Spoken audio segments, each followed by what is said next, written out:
Bueno, no pasa nada, vamos a empezar ya.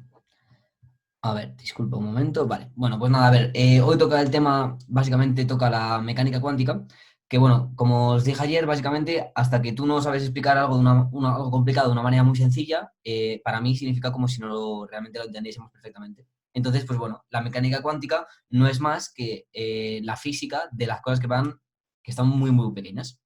Y bueno, es una manera muy buena de definirlo, puesto que, bueno, en este tipo de física, básicamente, estamos hablando de partículas muy pequeñas que la cuántica empieza a ser como notable, se empieza pues eso, a notarse cuando estamos hablando de partículas más pequeñas que, por ejemplo, que un electrón, ¿vale? En general, a nivel atómico ya se puede ver esta mecánica cuántica. Y bueno, pues básicamente todo esto, cuando nos encontramos en la época de Einstein, básicamente no se sabía prácticamente nada de esa mecánica cuántica. Entonces, pues a ellos les ocurrió una cosa que era, vamos a ver, vamos a explicarla. Les ocurrió una cosa y es que, bueno, ellos sabían que si tú tenías una placa metálica y le aplicabas luz, es decir, le aplicabas una cierta energía, se podía generar una corriente, es decir, había un flujo de electrones. Entonces, esto de lo que voy a hablar ahora es de lo que nosotros conocemos como el efecto fotoeléctrico, que es básicamente lo más importante que vamos a dar en este tema para segundo de bachillerato en la física cuántica.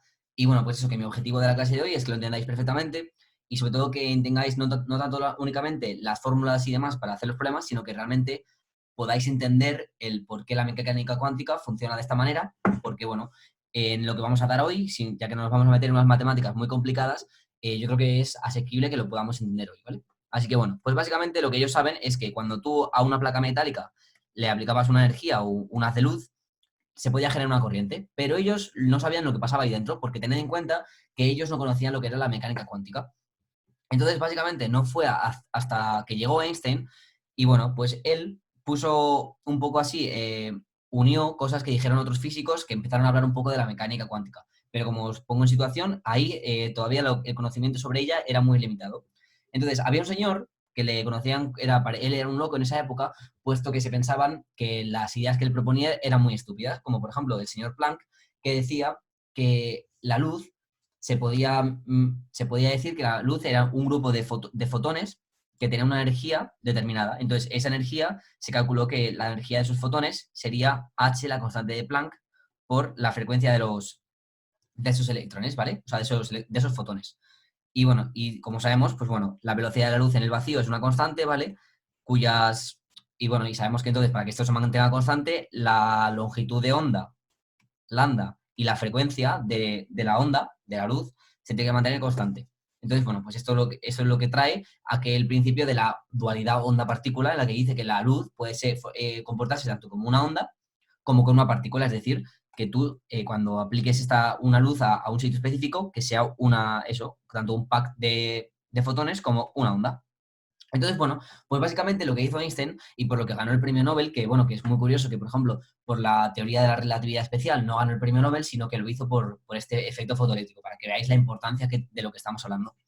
Entonces, pues bueno, básicamente él lo que nos dice es que, porque claro, ellos lo que observaban era que a veces, por ejemplo, le metían una luz, pero no se realizaba esta corriente, es decir, no se realizaba lo que ahora conocemos como el efecto fotoeléctrico. Pero ellos no sabían por qué. Entonces dijeron, bueno, pues entonces vamos a meterle mayor intensidad. Mayor intensidad, yo cuando hablo de la intensidad, cuando se habla de intensidad, yo me imagino como un grifo, ¿vale? Entonces la intensidad, pues poca intensidad sea que caes en gotitas y mucha intensidad sea que caes un chorro. Pero las gotas son iguales, es decir, no hay diferencia entre las gotas. Entonces ellos se daban cuenta de que cuando metían un chorro aquí, pues más gordo, básicamente no pasaba nada y decían, bueno, pero ¿por qué pasa? Entonces, y decían, venga, pues vamos a aumentar todavía más la intensidad. Y seguía sin producirse esta corriente, este efecto fotoeléctrico. Hasta que un día dijeron, bueno, pues entonces lo que vamos a hacer va a ser usando lo que nos ha dicho nuestro amigo Planck, de que la energía depende de la frecuencia, pues vamos a ver, en vez de meter un chorro de energía y de luz más gordo, lo que vamos a hacer es meter una energía que sea más poderosa, más energética, es decir, que tenga una frecuencia mayor. ¿Y ahí qué pasaba? Pues que cuando iban aumentando la frecuencia, se daban cuenta de que en este caso sí que se producía esta corriente y por tanto se daba este efecto fotoeléctrico. Entonces, bueno, pues lo que llevó a entender todo esto y a hacer que se desarrollase el efecto fotoeléctrico, que como ahora mismo conocemos como que la energía incidente va a ser igual a la energía cinética máxima más la energía mínima para que se produzca el efecto fotoeléctrico. Bueno, pues sabemos que esto se produce porque si nos imaginamos el átomo como, bueno, de la forma que se ha entendido clásica, aunque realmente sabemos que esto no es así, como tenemos aquí el núcleo y tenemos a los electrones que están en unos orbitales, ¿vale? Pongamos que es algo así. Entonces, nosotros sabemos que el electrón que se encuentra en esta zona tiene menos energía que el que se encuentra aquí.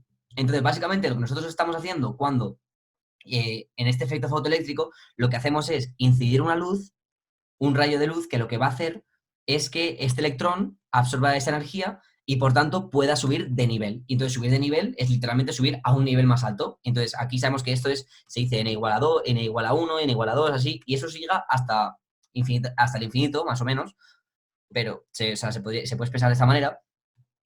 Pero sabemos que entonces, cuando la luz, o sea, cuando la energía que tiene el fotón, la energía incidente de esta luz, es la suficiente como para mandar al electrón al infinito, lo que pasa es que ese electrón ¡pum!, sale y entonces precisamente es lo que nosotros conocemos como el efecto fotoeléctrico. Y bueno, para que entendáis un poco lo que pasa a nivel de atómico, es que cuando este fotón llega aquí, sabemos que cuanto mayor sea la longitud de onda del fotón, como hemos relacionado antes con nuestra fórmula de que energía es igual a h por f, mayor f significa mayor energía, pero como sabemos que la frecuencia se relaciona de la siguiente forma con la frecuencia, sabemos que o sea, son proporcionales, pues sabemos que entonces cuanto menor sea la longitud de onda, mayor va a ser la energía y de distinta forma. Entonces, para que lo veáis, básicamente, un haz de luz muy energético sería uno que tiene una frecuencia muy alta y uno que sea menos energético es uno que tenga alguna cosa así. Entonces, dentro de la luz visible, nosotros vamos a ser capaces de ver que, por ejemplo, sabemos que el rojo tiene una frecuencia mayor, o sea, una frecuencia menor, perdona, que, por ejemplo, el color violeta, ¿vale? Entonces, al tener una frecuencia menor, sabemos que el rojo tiene menor energía y, por tanto, la luz roja vamos a ver que es como más abierta. Sin embargo, la luz de color, bueno, no tengo violeta, pero vamos a poner azul, ¿vale? La luz violeta, sin embargo, tiene una mayor frecuencia, lo que quiere decir que la longitud de onda es menor, como veis en este caso. Entonces, lo que va a pasar en el átomo es que va a llegar una luz similar, vamos a poner un ejemplo, como imaginaos que entra una luz de color azul, va a llegar, le va a dar la energía que necesite a nuestro electrón, que se va a ir hasta el infinito y va a producir el efecto fotoeléctrico, y entonces va a rebotar la luz, el fotón este, va a rebotar. Pero en este caso, ¿qué ha pasado? Que le ha transferido una energía a nuestro electrón. De esta forma, el fotón, que antes tenía una energía dada, que tenía una energía alta, por eso es color azul, luego va a rebotar y va a salir de color rojo, porque ha perdido energía. Y a la vez que ha perdido esto, también se ha producido el efecto fotoeléctrico en el que nuestro electrón se ha emitido. Y esto es lo que pasa en las placas y en el efecto fotoeléctrico. Entonces, bueno, pues nada, pues básicamente con esto tenemos un poco de qué es lo que es el efecto fotoeléctrico como tal. Y bueno, si tenéis alguna duda, lo voy a volver a repetir, lo puedo volver a repetir, pero vamos a seguir avanzando un poquito para que eso pues entendáis un poco mejor cómo funciona todo esto. Y bueno, pues básicamente eso. También con la fórmula que os he puesto antes, que es con la que vamos a trabajar en todos los problemas de energía incidente, es igual a la energía cinética máxima más o sea, sí, más la energía mínima.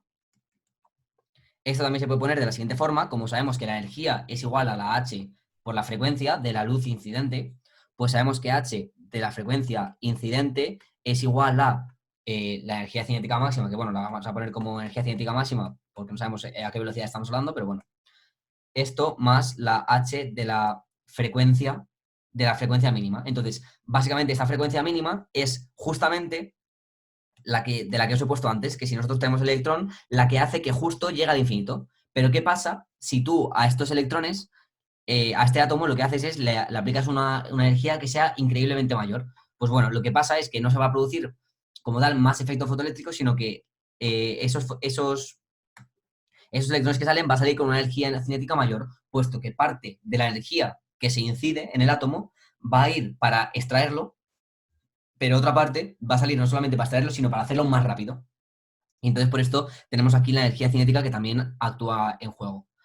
Y bueno, pues si por ejemplo la energía incidente en caso de que sea igual a la mínima necesaria, pues lo que va a pasar entonces es que la energía cinética va a ser igual a cero. Pero bueno, no pasa nada, se va a seguir produciendo efecto fotoeléctrico de la misma manera. Entonces, pues nada, básicamente tenemos esto y luego, bueno, también tenemos otras cosas importantes y es que, bueno, como sabemos, en esta época estamos teniendo una cosa que es muy importante y es esto de la dualidad onda-partícula. Bueno, pues el señor de Broglie básicamente lo que propone es que no es solamente, por ejemplo, la luz ni las ondas como tal, lo que nosotros conocemos como una onda, tiene una longitud de onda, sino que cualquier objeto del tamaño que sea, incluso a nivel macroscópico, a nivel de nuestro tamaño, puede tener una longitud de onda asociada, dependiendo del momento. Es decir, él lo relaciona de la distinta manera. La longitud de onda de Broglie es igual a h entre m por v, que es lo mismo que decir que h entre el momento lineal. Entonces, pues esto es algo que rompe totalmente porque a mí como persona me está diciendo que yo tengo una longitud de onda asociada. Es decir, que yo, si me muevo, voy a tener una longitud de onda asociada, algo que es totalmente absurdo. Pero bueno, sin embargo, o sea, no es absurdo, sino que es algo que es difícil de entrar en la cabeza. Sin embargo, nosotros sabemos que esto, como tal, tampoco es algo tan rompedor en el sentido de que no es que nosotros seamos una onda, sino que como sabemos que nosotros tenemos unas masas muy altas, porque claro, esto sabemos que la H tiene unas unidades, es un número pequeñísimo, es de por 10 a la menos 34, o sea, esos son 34 ceros, que es una barbaridad. Entonces, precisamente nosotros que tenemos masas que son de 60, 70, 80, lo que sea kilos, básicamente esto lo que hace es que nuestra longitud de onda sea un número tan ridículamente pequeño que es lo mismo que decir que esa longitud de onda es lo mismo que decir que es una partícula, porque una longitud de onda tan pequeña, pues eso, se puede considerar como si fuese prácticamente una partícula, porque imaginaos algo así, ¿vale? Esto no se puede considerar casi como una onda. Pero sin embargo, a escala, pues eso, microscópica, donde estamos hablando, por ejemplo, de electrones, donde empieza a hacer efecto la cuántica, aquí tenemos, por ejemplo, la masa de un electrón, sabemos que es de por 10 a la menos 31, entonces aquí ya las longitudes de ondas de las que estamos hablando son más razonables y por eso las podemos usar. Pero bueno, no obstante, es algo bastante curioso y que, pues, evidentemente, en selectividad nos lo van a preguntar y en los ejercicios, lo más probable, lo seguro, que cuando entre este tipo de ejercicio, que, bueno, si no lo sabéis, al menos en los exámenes en Madrid, va a entrar siempre, en las dos opciones del examen, va a entrar un tema de física moderna. Y en uno de ellos, seguro que va a ser de mecánica cuántica, en la que prácticamente os va a pedir un apartado A en el que os van a pedir algo similar al efecto fotoeléctrico, ¿vale? De cualquier manera, un ejercicio relacionado con ello. Y lo más probable es que en el apartado B os digan algo de la longitud de onda de Broglie.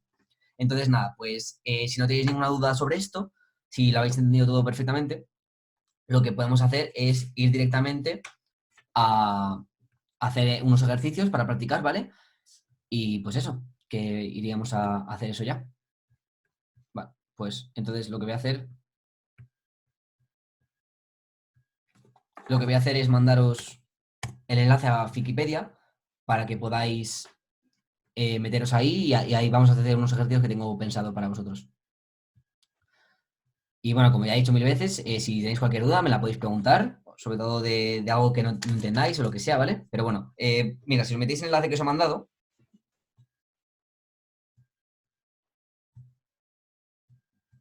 vale, básicamente si os metéis en el enlace que os he mandado, quería que practicásemos el ejercicio de 2019 de julio.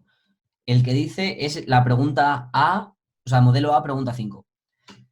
Y dice lo siguiente, si iluminamos un cierto material con una luz de longitud de onda, vale, aquí nos empiezan a dar datos, así que lo primero que podemos hacer para enfrentarnos a un problema de estos es poner los datos. Y bueno, un truco aquí cuando te hablan de nanómetros, como esto es un poco difícil de saber cuál es cuál, yo lo que tengo un truco es, yo digo siempre moon, ¿vale? Entonces, sabemos que moon es la m de milímetros, que esto es 10 a la menos 3, esto es 10 a la menos 6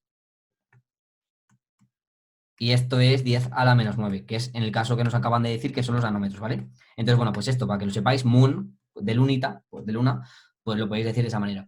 Entonces, con una luz de longitud de onda, estos se liberan electrones con una energía cinética máxima igual a 0,75577 electronvoltios. Entonces, bueno, pues aquí ya nos están dando un dato bastante importante, la energía cinética máxima, pero ojito porque nos lo están dando en electronvoltios. Y sabemos que el sistema internacional esto va a haber que tener que pasarlo a julios, ¿vale? Que es lo que a nosotros nos interesa para trabajar en general. Entonces, por otro lado, al iluminarlo con luz ultravioleta, vale, entonces esto es otro caso. Entonces, este es un caso, ¿vale? Y ahora tenemos otro caso. Longitud de onda igual a 179,76 nanómetros, ¿vale? La energía cinética máxima de los electrones emitidos nos dice que es igual a 5,38 electronvoltios. Entonces, ¿esto qué nos está diciendo? Pues nos está diciendo dos casos, pero sin embargo aquí nos están diciendo, con esto nos dicen la energía incidente, aquí también, y con esto nos da la energía cinética máxima. Entonces sabemos, si recordamos nuestra fórmula, que lo que nos decía era que relacionaba la energía incidente con la energía cinética máxima y con la mínima. Entonces, sabemos que como está incidiendo sobre el mismo material, entonces sabemos que la energía mínima va a ser igual en los dos casos. Entonces, por eso mismo, con eso es con lo que vamos a trabajar y con lo que teniendo estas dos ecuaciones vamos a resolver para hallar cuánto es la energía esta mínima. Entonces, nos dice el valor de la constante de Planck y el trabajo de extracción del material. Bueno, pues no tenemos problema, puesto que tenemos aquí dos ecuaciones y tenemos dos incógnitas, así que eso no va a ser un problema. Entonces, pues nada, vamos a empezar a trabajar con esto y pues nada, una vez que tenemos esto, vamos a hacer el apartado A. Básicamente, bueno, pues eso, lo que tenemos que hacer es trabajar con las dos ecuaciones, ¿vale? Vamos a hacerlo en azul.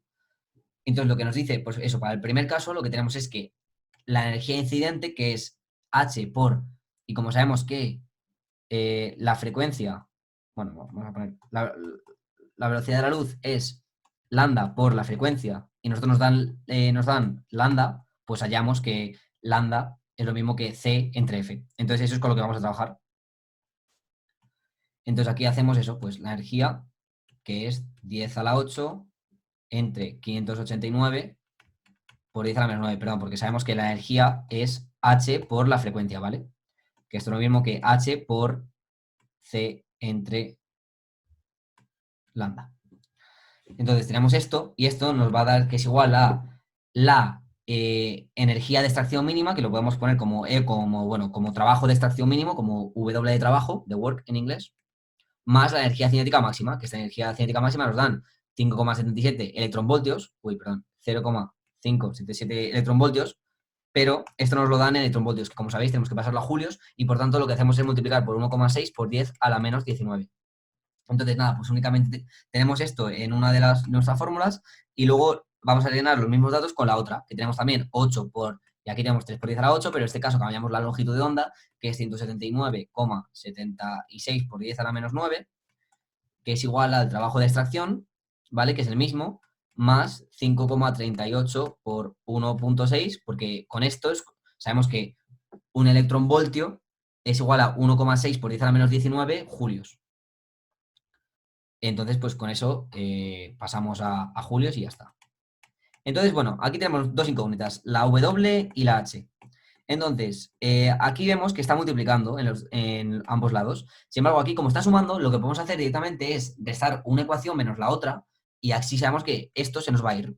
Entonces, básicamente lo que hacemos es restar una menos la otra y lo que nos va a quedar en el lado izquierdo de la ecuación es H por, básicamente, esto menos esto, que bueno, que vamos a dejar de hacer los datos porque se pierde mucho el tiempo, pero lo que me importa realmente es que entendáis el ejercicio y que sepáis cómo se hace. Entonces, pues esto va a dar un número, el que sea, ¿vale? Voy a poner un bicho así, que es el número que nos va a dar, por ejemplo. Y luego la WO menos la W sub 0 se nos va a ir, evidentemente, y entonces nos va a quedar un número menos otro, que eso va a ser, pues eso, otro tochaco, pues que no nos importa cuánto valga, o sea, que evidentemente nos importa, pero que, yo qué sé, pues ponemos más mismamente, ¿vale? Entonces, nada, pues una vez que tenemos esto, ya lo que tenemos es el valor de h, porque esto simplemente, pasando ahora dividiendo, h nos queda que es igual al bichito este que he hecho aquí arriba entre el otro. Y punto, ya tenemos h. Y ya habéis visto. Bueno, chicos, lo siento muchísimo, pero se me fue la conexión del ordenador, así que no he podido acabar la clase. Pero bueno, he hecho esta imagen donde voy a acabar de resolver el ejercicio, ¿vale? Y os lo voy explicando mientras tanto. Bueno, básicamente una vez que ya tenemos h, simplemente como tenemos todas las incógnitas, excepto el trabajo mínimo que necesitamos, lo único que tenemos que hacer es sustituir tanto la ecuación 1 como la ecuación 2, en este caso lo he hecho en la ecuación 1, la W, y ahí pues ya podemos hallar cuánto vale el trabajo de extracción, que vemos que es 2,45 por 10 a la menos 19 julios, pero eso lo pasamos a electronvoltios y queda 1,53 electronvoltios. Una vez que tenemos eso, el apartado E, básicamente lo que nos pedía es la longitud de onda de Broglie.